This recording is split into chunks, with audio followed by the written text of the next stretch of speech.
Ya, Hersunarif dari Forum News Network.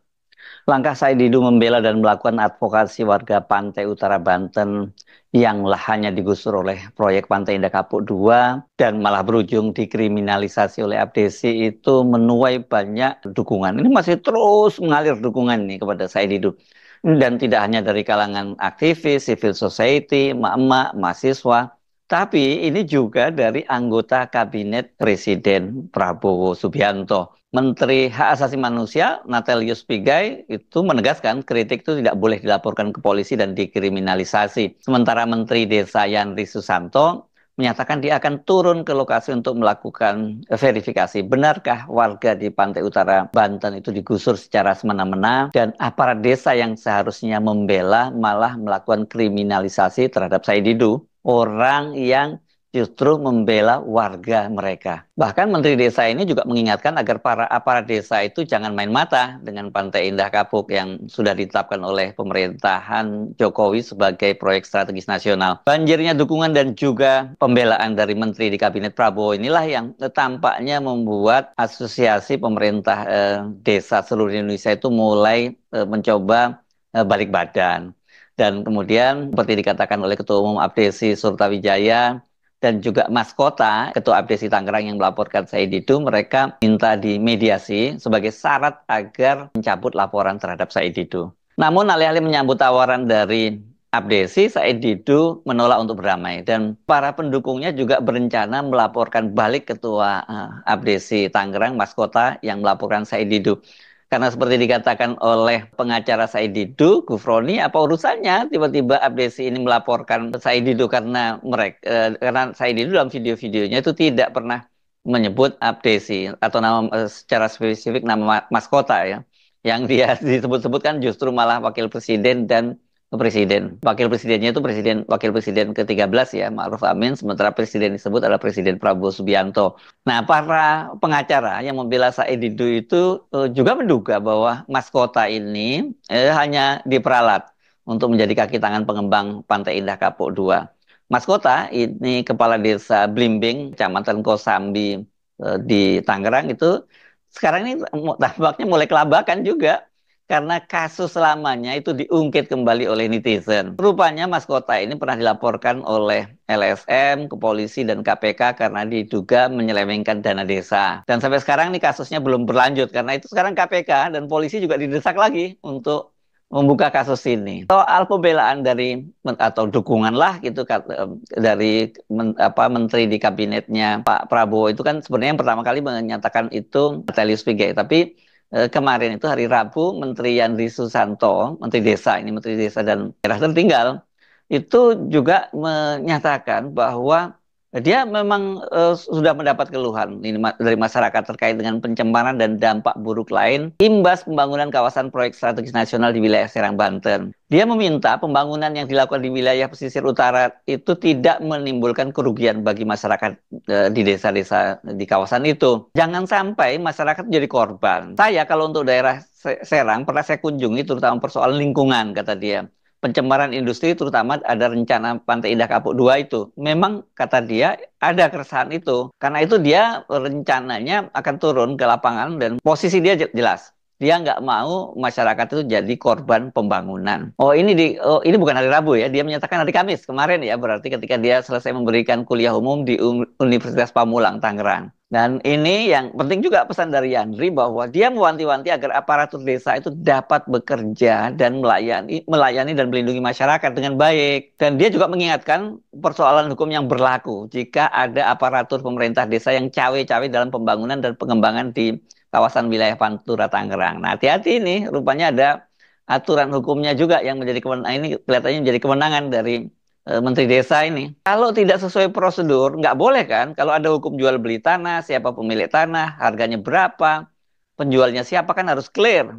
Kalau ada yang simsalabim tidak sesuai prosedur hukum, bisa bicara, kata dia begitu. Nah ini kan sebenarnya yang dilakukan oleh Said Didu ini karena banyak sekali warga itu yang resah karena dengan berbagai macam cara akhirnya mereka itu terpaksa menjual lahannya dengan harga yang murah di bawah NJOP, mulai dari misalnya yang punya sawah aliran irigasinya di Buntu, yang juga punya empang-empang juga begitu, Dan ada juga yang kemudian akses jalannya ditutup sehingga mau tidak mau ya mereka menjualnya secara murah. Saya kira semua persoalan harus diluruskan dengan sebenar-benarnya, kata dia begitu. Kalau ada masyarakat yang sudah dibeli atau dan dipaksa menjual tanahnya dengan murah, saya tidak setuju. Yandri mengaku dia memang mau ke kawasan pantai utara Banten ini dan dalam waktu tidak lama karena dia mengakui bahwa isu ini sangat sensitif. Saya cari informasi benar yang benar dulu gitu. Saya nanti ke sana karena kata dia, menurut dia sih sampai sekarang masih simpang siur. Sebelumnya, Menteri HAM Natalius Pigai itu sudah mengingatkan bahwa sikap kritis Said Didu tidak boleh dilaporkan ke polisi dan dikriminalisasi. Kritikan dari setiap warga negara kepada negara dan sektor swasta dalam memperjuangkan keadilan bagi kepentingan umum dan kebaikan bersama, itu bonum commune, kata dia tidak layak dipidana. Itu dia mencuit di akun media sosialnya X itu pada hari Ahad tanggal 17 November. Natalius Pigai menyatakan bahwa kami pahami sekelompok sipil juga mengisi ruang kosong yang tidak diisi oleh negara dan sektor swasta. Saat ini kami sedang konsen dengan penataan lembaga karena Kementerian HAM baru tapi termasuk paling besar, pusat dan daerah. Tapi hampir rampung, kata dia. Kami akan memberi penguatan kebebasan demokrasi dan HAM secara terukur di masa yang akan datang. Dukungan yang sama ini juga disampaikan oleh mantan Ketua Mahkamah Konstitusi Jimli Asidiki. Ingat ya, padahal ini sebenarnya Pak Jimli ini sempat dikecam oleh Said Didu karena dia waktu itu membela Gibran dan kemudian dijuluki sebagai Profesor Fufafa. Tapi Jimli juga melalui akun cuitan di X-nya juga membela Said Didu. Dia mendesak agar polisi itu menghentikan proses hukum terhadap individu yang berbeda pandangan atau mengkritik kebijakan pemerintah seperti Said Didu dan Refli Harun. Ini hanya akan merusak demokrasi yang butuh sikap toleran atas segala perbedaan. Itu kata Jimli Asidiki melalui akun X-nya. Dan ini dalam pandangan Jimli itu harusnya aparat penegak hukum mengedepankan prinsip restoratif justice dalam menangani kasus-kasus yang melibatkan perbedaan pendapat atau kritik terhadap kebijakan pemerintah. Jadi dia mengusulkan hal-hal semacam ini diselesaikan secara damai di luar pengadilan antara pelapor dan yang dilaporkan. Kendati diancam dengan dilaporkan ke polisi dan laporannya juga diproses secara hukum, karena kan ini Said Didu sudah dua kali diperiksa, dia tidak bersedia mundur. Dia tidak mau bersedia damai karena dia merasa tidak bersalah dalam hal ini. Mengapa Said Didu bersikeras semacam itu? Nah, pagi ini saya mendapat kiriman tulisan panjang Said Didu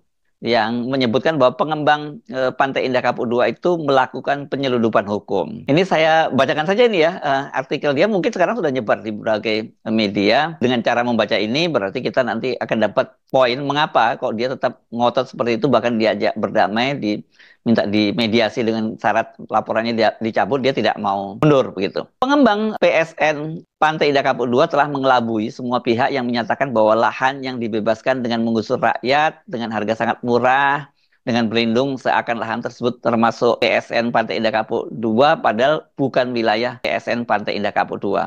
Ini fakta dan analisisnya. Satu, sesuai ke Kemenko Perekonomian nomor surat, ini mestinya keputusan Kemenko Perekonomian nomor 2 tahun 2024 tanggal 15 Mei 2024 dan surat Komite Percepatan Penyedia Infrastruktur, ini KPPIP, nomor PK KPPIP garis miring 55 sekian ya, saya nggak bacakan detailnya lah, ini nggak terlalu penting ini ya.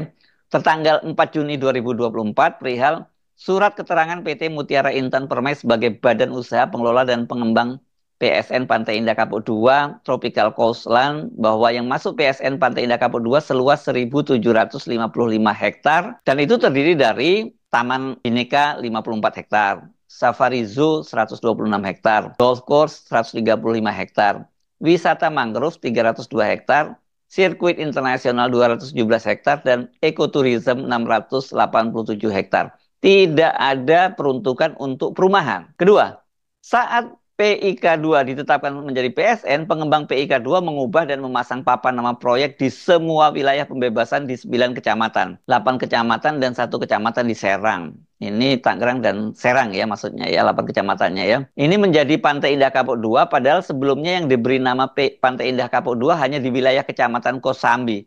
Sementara wilayah lain diberi nama PIK 3 sampai PIK 11. Gimana ini? Hanya PIK 2 yang diberi izin, tapi kemudian diperluas sampai PIK 11 ini.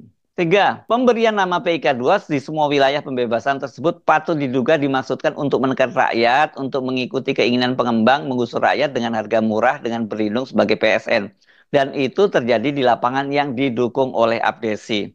Ingat ya kemarin Said Didu kan pernah ada fotonya yang menunjukkan dia berdiri di depan kantor yang menyatakan bahwa kantor itu kantor pembebasan lahan dan didukung oleh Abdesi. Dan juga kemudian di situ tertulis bahwa Pantai Indah Kapuk 2 ya. Ada papan lain juga orang dilarang masuk karena ini adalah wilayah proyek Pantai Indah Kapuk 2. Jadi udah kemana-mana itu nggak bisa dibantah lagi faktanya di lapangan seperti itu. Yang keempat, hal menarik bahwa pengumuman pemerintah tentang PSN Pantai Indah Kapuk 2 dilakukan bulan Maret 2024 sementara keputusan Menko Perekonomian baru keluar tanggal 15 Mei dan penjelasan luas dan peta PSN PIK 2 oleh KPPIP baru dibuat tanggal 14 Juni tanggal 4 Juni dan tidak diumumkan ke publik. Kelima, surat KPPIP tentang luasan dan peta PSN Pantai Indah Kapuk 2 disampaikan ke berbagai instansi termasuk ke Gubernur Banten dan Bupati Tangerang, tapi tidak ada yang berani menegur pengembang PSN PIK 2 terhadap penyiasatan keputusan PSN PIK 2 untuk menggusur rakyat. Kesimpulannya, pengembang proyek strategis nasional Pantai Indah Kapuk 2 sudah melakukan penyeludupan hukum penetapan PSN PIK 2 untuk menggusur rakyat dengan memberikan nama PIK 2 di wilayah yang tidak termasuk wilayah PSN PIK 2. Silakan ahli hukum mendalami lebih lanjut pelanggaran apa yang telah dilakukan oleh pengembang PSN Pantai Indah Kapuk 2. Kepada semua